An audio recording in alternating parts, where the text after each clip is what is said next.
Hello, സുൽ ചേച്ചി. പറ. ബ്ലൗസാ? അതിനെന്താ തയ്ച്ചു തരാമല്ലോ. എന്നത്തേക്കാ വേണ്ടത്? ഓണത്തിനാ? അയ്യോ നടക്കത്തില്ല ചേച്ചി, ഒരുപാട് തയ്ക്കാനുണ്ട്. ഓണം കഴിഞ്ഞിട്ട് മതിയെങ്കിൽ തരാം. കൊണ്ടുവന്നു. ഓണം കഴിഞ്ഞിട്ട് ഉടനെ തയ്ച്ചു തരാം. ശരി. എന്തിനാ കത്രിക? കത്രിക ഇല്ലാതെ തന്നെ ആവശ്യത്തിന് തുണി എല്ലി ഇവിടെ വെട്ടിക്കണ്ടിച്ചിടുന്നുണ്ട്. ആണോ? നീ കാണാത്തോണ്ടാ അതൊക്കെ. കൂടുതൽ വാച്ച് പഠിക്കാതെ തയ്ച്ചു വെച്ച്. എന്തോന്നത്? നമ്മുടെ ഭാസ്കര പിള്ള സാറിന്റെ ഷർട്ടാണ്, ഞാനത് വെട്ടി വെച്ചേക്കാം. അതൊന്ന് തയ്ച്ചാ മതി. ഇനി തന്നെ അങ്ങോട്ട് തയ്ച്ചാ മതി. തന്നെ തയ്ക്കാൻ? നിനക്കെന്താ പണി? എനിക്ക് ശാന്ത ചേച്ചിയുടെ ബ്ലൗസ് തയ്ക്കാനുണ്ട്. അയ്യോ, അത് ഇതുവരെ തയ്ച്ചില്ലേ നീ? അത് തയ്ക്കാനായിട്ട് എടുത്തപ്പോഴല്ലേ മനോജിന്റെ ജീൻസ് തയ്ക്കാൻ പറഞ്ഞത്. അത് ശരി. അപ്പൊ മനോജിന്റെ ജീൻസും തയ്ച്ചില്ലയോ? ഇല്ല.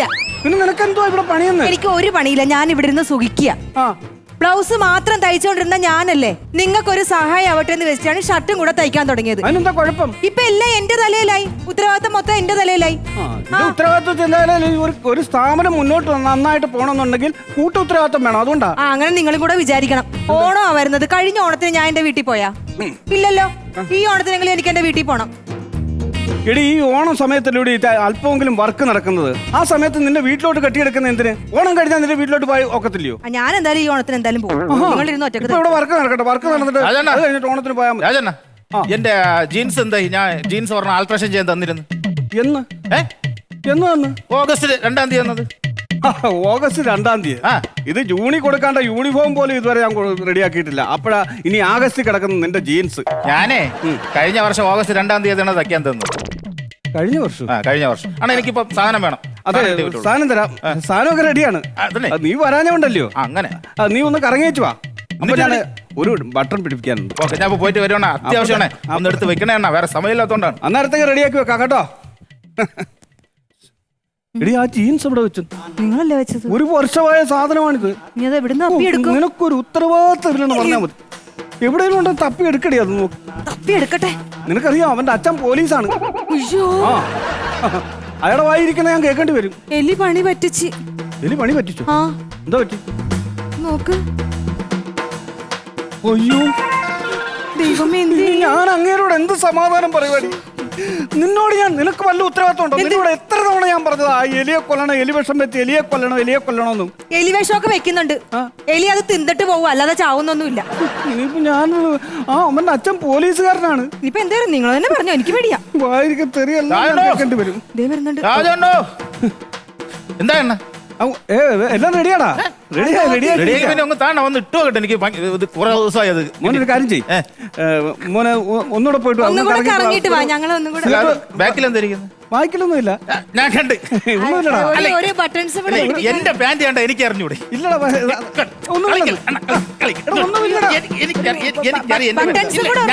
ഇത് ഇന്ന് ഇട്ട് നോക്കിയിട്ട് എനിക്ക് കറക്റ്റാണോന്ന് അറിയണം. അല്ലാതെ വേണ്ടി ഇത് എന്തോന്ന് പരിപാടി ഇത്? അയാളുടെ വായിലിരിക്കുന്ന ഉറപ്പാ. നമുക്കൊരു കാര്യം ചെയ്യാം. എന്തായാലും കൈനഷ്ടം സംഭവിച്ചാലും വേണ്ടില്ല, പുതിയൊരു ജീൻസ് മേടിച്ചു കൊടുക്കുക. അതേ ഇനി രക്ഷയുള്ളൂ. അല്ലെ ആ പോലീസുകാരൻ എന്നെ എടുത്തിട്ട് അലക്കും. പുതിയ ഒരെണ്ണം മേടിച്ചു കൊടുക്കുക. അതാ നല്ലത്. അത് മതി. അതാ നല്ലത്.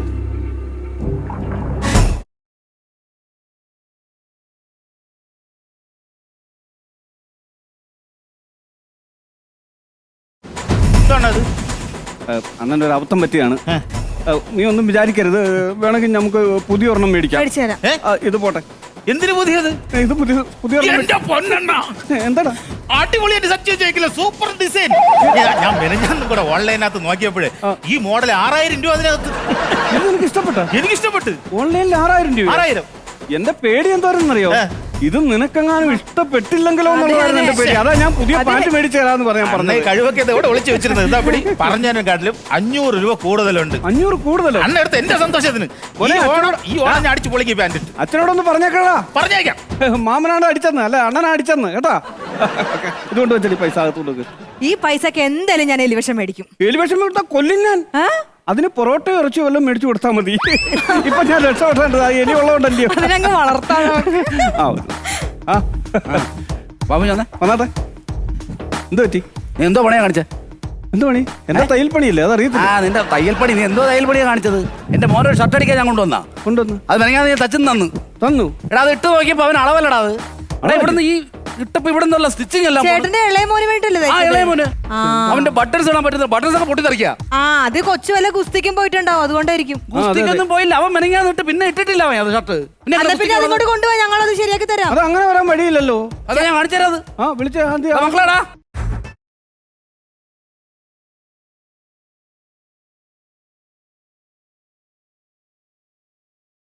അല്ല പഴയ പഴയ ഇതുണ്ട് ഇങ്ങനെ എത്തുന്നില്ലെന്ന് ബട്ടൺസ്. ബട്ടൺസ് എത്തുന്നില്ലേ? എടി ഇത് അളവെടുത്ത് കറക്റ്റ് ആണല്ലോ. ഇത് എന്തായിരുന്നു വന്ന് അളവെടുത്തത്? പിന്നെ അതേ നമ്മുടെ ലോക്ക്ഡൌൺ മുമ്പാണ് എടുത്തത് നിങ്ങള്. എങ്ങനെ? ലോക്ക്ഡൌൺ മുമ്പ്. ആ ചുമ്മാ അല്ല, ലോക്ക്ഡൌണിന് മുമ്പല്ലേ വന്ന് അളവെടുത്തത്. ഓ വീട്ടിൽ ഇരുന്ന് തിന്ന് ചീക്കപ്പന്നിയെ പോലായി. പിന്നെ എന്തിനാ എന്നെ കുറ്റം പറയുന്നേ? അത് ശരിയാ, ഇവ എന്ത് കഴിച്ചാലും ശരീരത്ത് പിടിക്കും. ആ അത് ശരിക്കും പിടിക്കുന്നുണ്ട്. നിങ്ങൾ എന്താ ഇവനെ കല്യാണം ആലോചിക്കാത്തത്? അയ്യോ ഒരുപാട് കല്യാണം ആലോചിച്ചതാ, പക്ഷെ ഒന്നും അങ്ങോട്ട് ശരിയാവുന്നില്ല. അല്ലടാ ഒന്നും ശരിയാവുന്നില്ലയോ? ചെറുപ്പക്കാരല്ലയോ, സമയത്തിന് കല്യാണം കഴിപ്പിച്ചു വിടണം. അതല്ല ഇവൻ നല്ല ഡ്രസ്സൊക്കെ ഇട്ട് കൊടുക്കണം ചേട്ടാ, ഇങ്ങനെയൊന്നും അല്ല. ആ ചേട്ടാ ഞാൻ കോട്ട് ഇട്ടാ കൊള്ളാവോ? നീ എന്തിനാ ഇപ്പൊ കോട്ടിടുന്നത്? അതെ കോട്ട് കിട്ടോണ്ട് ഈ ഫംഗ്ഷനൊക്കെ പോയാലേ ആ. ആൾക്കാരെല്ലാം നമ്മളെ നോക്കുമ്പോ ഒരു ശ്രദ്ധ ആകർഷിക്കാൻ നല്ല ഡ്രസ്സൊക്കെ ഇടുമ്പോ ആൾക്കാർ ശ്രദ്ധിക്കും. ഞാൻ പറഞ്ഞില്ലേ എന്നാ പിന്നെ എനിക്ക് പറ്റിയ കോട്ട് വല്ലതും ഉണ്ടോ ഇവിടെ? നിനക്ക് പറ്റിയ കോട്ട് ബെറ്റിക്കോട്ടുണ്ട്, നല്ലതാ. ഏതെങ്കിലും ഫംഗ്ഷന് പോയി ബെറ്റിക്കോട്ട് കൊണ്ടുവന്ന് നിന്നാലേ ആൾക്കാരെല്ലാം നിന്നെ ശ്രദ്ധിക്കത്തുള്ളൂ, വേറെ ആരെയും ശ്രദ്ധിക്കത്തില്ല. എന്നാലും എന്റെ ബാബു എന്തോന്നാണ് നീ പറയുന്നത്? മക്കളെ വിഷമിക്കില്ല, സാരല്ല സാറേ. ഇതാരാ വരുന്നെന്ന് നോക്കിയേ.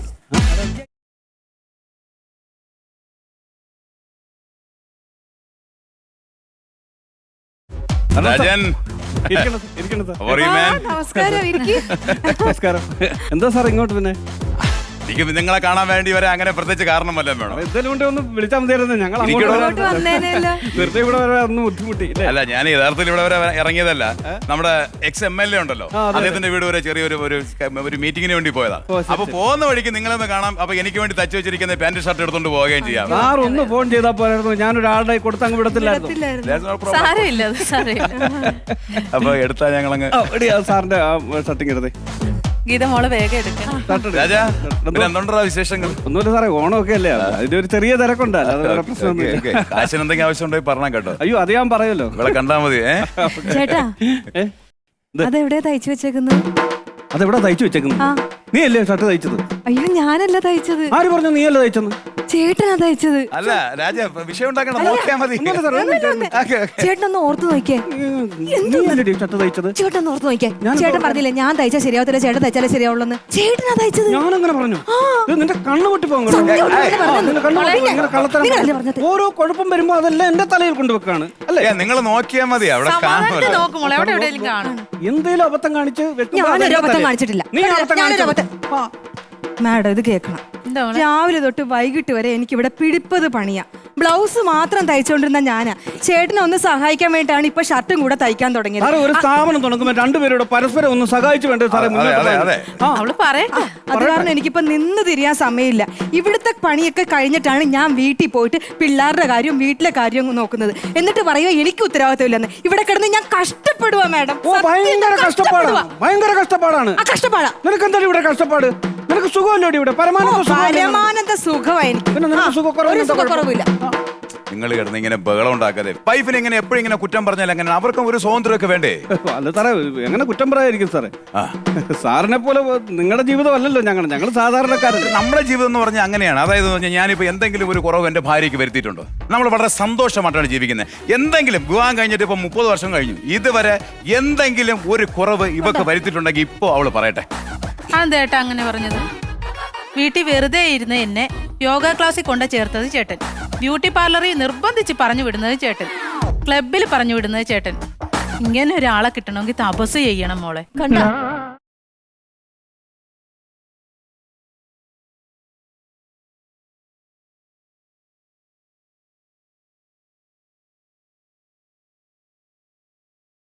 നിയമപുസ്തകവും കൊട്ടുപടിയും മട്ടും പുടിക്കെ തിരിഞ്ഞ എന്റെ കയ്യാലെ വീണമീട്ട വൈത്തതും പെറ്റി കേസും ക്രിമിനൽ കേസും മട്ടും ഉരുടെ തിരിഞ്ഞ് എന്റെ നാവാലെ 7 സ്വരങ്ങളെ കുടിയിരിക്ക വെത്തതും റുക്കുതാൻ എന്റെ രുക്മിണി, ഇവളാണ് എന്റെ എല്ലാം.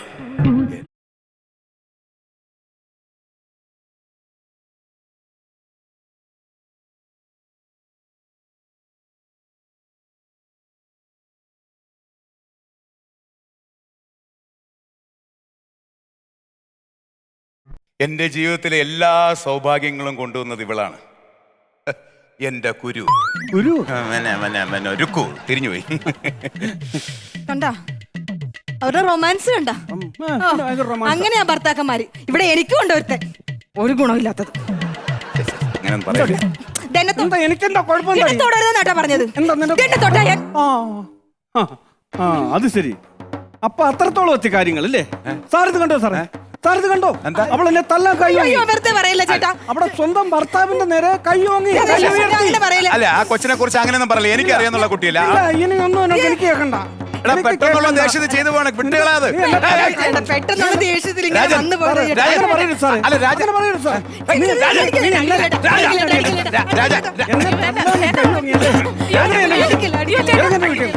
എന്റെ വീട്ടിൽ ഇപ്പൊ ഇറങ്ങണം.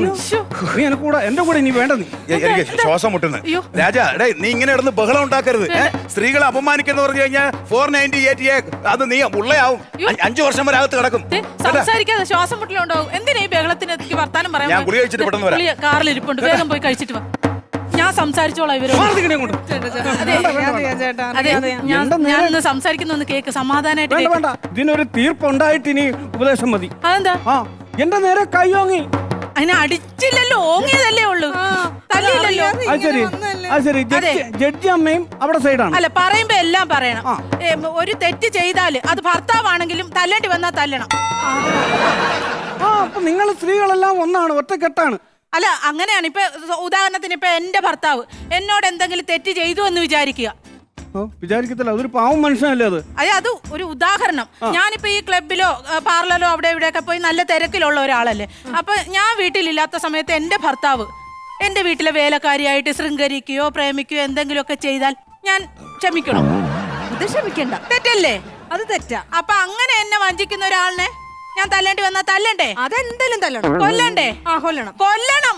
നല്ല ഒന്നാന്തര തോക്കെടുത്ത് വെടിവെച്ച് കൊല്ലണം. അയ്യോ രുക്മിണി, എന്നെ നീ വെടിവെച്ച് കൊല്ലരുത്. നീ ഇല്ലാത്ത സമയത്ത് ഞാൻ വേലക്കാരിയോട്ട് പ്രേമവും ശൃംഗാരമൊക്കെ ഉള്ളത് തന്നെ ഇനി മേലെ ഞാൻ ആവർത്തിക്കൂല.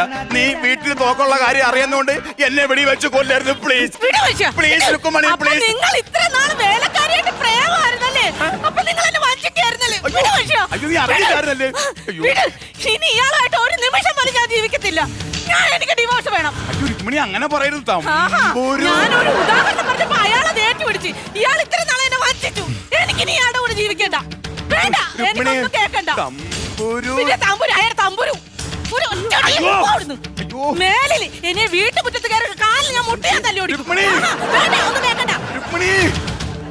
കിഴക്കൊന്ന് വന്നതിനേക്കാൾ വലുതാണ് ഒറ്റാലി കിടന്നത്. ഇപ്പൊ മനസ്സിലായല്ലോ? ഇപ്പൊ മനസ്സിലായടി? മനസ്സിലായി. പോയിട്ടുണ്ടായിക്കടി.